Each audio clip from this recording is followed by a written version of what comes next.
le nouveau casse du siècle. คุณผู้ชมไปที่ฝรั่งเศส 位于法国首都巴黎的卢浮宫博物馆19号发生抢劫事件。 An audacious daylight robbery.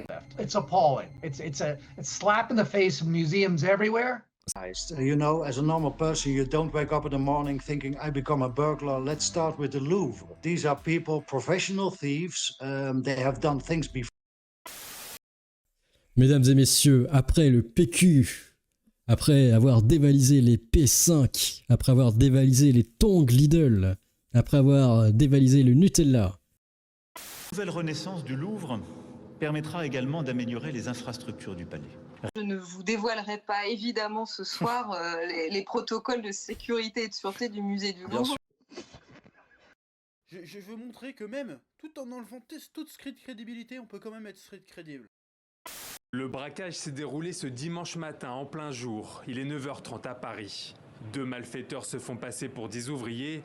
Ils conduisent ce camion monte-charge, rejoint par deux autres en scooter. Ils franchissent ensuite le balcon, scient la fenêtre à l'aide d'une disqueuse et dérobent 9 bijoux, une parure, un collier, des boucles d'oreilles, une broche et 2 couronnes comme celle-ci, celle de l'impératrice Eugénie. Elle sera finalement retrouvée brisée. Les braqueurs l'auraient perdue dans leur fuite. Cette opération a duré presque 4 minutes. Ça a été très rapide. Il faut quand même dire que ce sont des professionnels. La criminalité organisée aujourd'hui s'attaque aux objets d'art et les musées, évidemment, sont devenus des cibles. Les faits se sont déroulés à l'ouverture du musée. Les visiteurs déjà sur place ont rapidement été évacués. Tous sont sidérés. Vous savez, on pourrait penser que le Louvre, parmi tous les endroits possibles, dispose de la meilleure sécurité au monde, non? C'est fou. Cela ressemble à un scénario de film hollywoodien. C'est assez surprenant. Les individus auraient repéré les lieux avant d'agir. Le musée a été fermé pour protéger les joyaux de la couronne dans ce pays. Non mais regarde-moi ça. Derrière une porte-fenêtre, Wallah l'Adim, il y a des voitures, elles ont du double vitrage. Les Mercedes, les S500, les série 7, elles ont du double vitrage. Là, on a les joyaux de Napoléon, mais c'est qu'une fenêtre comme ça. Tout ça parce qu'on dit on touchera jamais au Louvre. Mais tu rigoles, normalement, il y a des caméras de partout. Le vol au Louvre, ouais, c'est dingue. Oh, quelle honte, quoi, putain. Mais en fait, moi, ce que je me demande, c'est vraiment, ils mettent vraiment les vrais joyaux de France dans une vitrine de con. Nouveau cambriolage au Louvre. Infiltre la pyramide, attrape les bijoux de Napoléon. Vite, il est à moi. Et sort en scooter avant que l'alarme retentisse. On file. Trop cool. Cambriolage au Louvre, le jeu d'action signé. Kidal a dit qu'on était des professionnels. Allez plus vite, ça déborde partout. Lâche rien, on y est prêt. Attention aux pierres, elles tombent. Fonce, démarre. Ça fond. Ça rugit, on dégage. Personne derrière. On trace. Allez, plus vite, ça dégueule partout. Garde le sac fermé, bordel. On y est presque. Moteur, ça ronfle, go. Serré. Il faut même dire que ce sont des professionnels. Voilà. Cousin, Aïché, attends. Tu prends un glace d'al, frérot. Débriefer, c'est un peu l'actu brûlante. Ayant appartenu à des reines françaises. 2 diadèmes, 2 colliers, 2 paires de boucles d'oreilles, une broche et un nœud de corsage. Tout ça en or et serti de saphir, d'émeraude et de diamants. Dans le... Je vais goûter, c'est la fraise. Bon. Qui a pu faire ça? Si ce sont, comme je le disais à l'instant, des malfrats qui veulent uniquement s'enrichir, on se demande pourquoi ils ont cassé cette vitrine et qu'ils n'ont pas cassé la vitrine qui était à côté, où il y avait ces diamants parmi les plus gros du monde. Ça aurait été peut-être plus facile à emporter, pas plus discret, mais plus facile à se mettre dans une poche. Alors certes, après, il eût été très difficile de les écouler, c'est même impossible, sauf qu'il peut y avoir dans la mafia internationale des gens qui seraient intéressés par acheter un très gros diamant. L'autre hypothèse, c'est des auteurs étrangers venant pour déstabiliser notre pays, car ça... Une forme d'ingérence étrangère qui s'attaquerait au patrimoine de la France. Oui, parce que ça met en cause justement notre identité, notre patrimoine, notre sécurité, notre souveraineté sur des biens qui sont... À cet instant, hier matin, l'alerte vient juste d'être donnée. C'est quand même dingue. Voler des bijoux au Louvre de façon aussi rocambolesque, c'est effectivement, ça affiche mal. Rendez le bijou de la couronne. Vous avez intérêt à les rendre. Croyez-moi, bande de losers, de voleurs, de crapules. Vous avez intérêt à les rendre. Croyez-moi.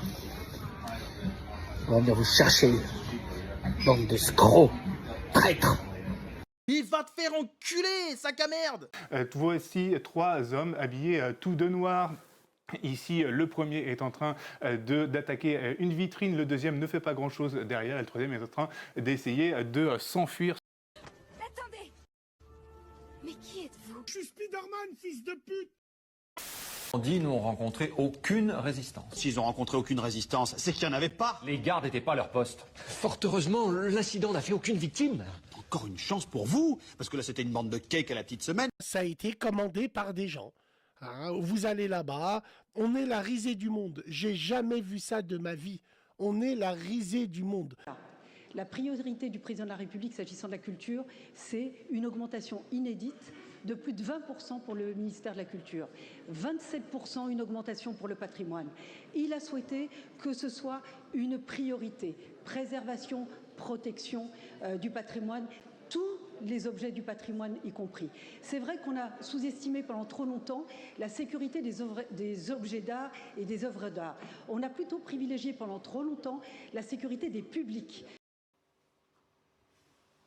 Si t'es pas capable de comprendre ça alors que ça fait 2 heures que je l'explique, t'es un trou de balle. Grosso modo, 2 options. Je vous les raconte. Il y a l'option, on va dire, optimiste, qui est que ce vol a été commandé par quelqu'un. Ça signifie un collectionneur qui a été voir et il a dit « moi je veux ça ». Et ça a été volé spécifiquement pour lui. Pourquoi? Parce qu'il y a une chose claire, les bijoux qui sont de ce profil-là, des bijoux qui sont connus, photographiés, qui ont trôné dans le Louvre, pardon du peu. On ne peut pas juste aller les vendre. On ne peut pas juste aller à Barbès dans un sac, aller chez un fourgue et dire bon ben voilà, c'est tombé du camion, on les a eu comme ça, tu vois. Ça marche pas. C'est des bijoux qui sont impossibles à revendre, impossibles à refourguer. Donc, ils ont été peut-être volés sur commande. Ça signifie quelqu'un, un collectionneur, tu sais, des fois il y a des tableaux, il y a des trucs comme ça, qui ont été volés et qui ont été gardés par des collectionneurs parfois pendant 30 ans. Et c'est seulement des générations plus tard qu'on les a découverts et qui ont été restitués. Ça, si tu veux, c'est la partie, on va dire, optimiste de l'histoire. L'autre partie, c'est peut-être plus sinistre que ça. C'est juste des voleurs d'or. Le prix de l'or a explosé, n'est-ce pas? Et puis, au prix où ça prix de l'once, là, aujourd'hui, qu'est-ce qu'on va faire? On va avoir des voleurs qui deviennent de plus en plus audacieux, qui vont s'attaquer, d'ailleurs ça se fait très régulièrement aujourd'hui, qui vont s'attaquer à des églises, qui vont s'attaquer à des artefacts, à des musées, tout ça. Pourquoi? Parce que c'est beaucoup moins surveillé qu'une banque. Tu ne vas pas aller voler l'or dans une banque. Tu ne vas pas le voler chez Van Cleef & Arpels parce que c'est surveillé, c'est des caméras partout, des vitrines blindées, des agents là en costume, mais avec peut-être potentiellement un pétard, hein, n'est-ce pas, sous la veste ou autre. Non, j'ai rien oublié, non, je crois que c'est bon.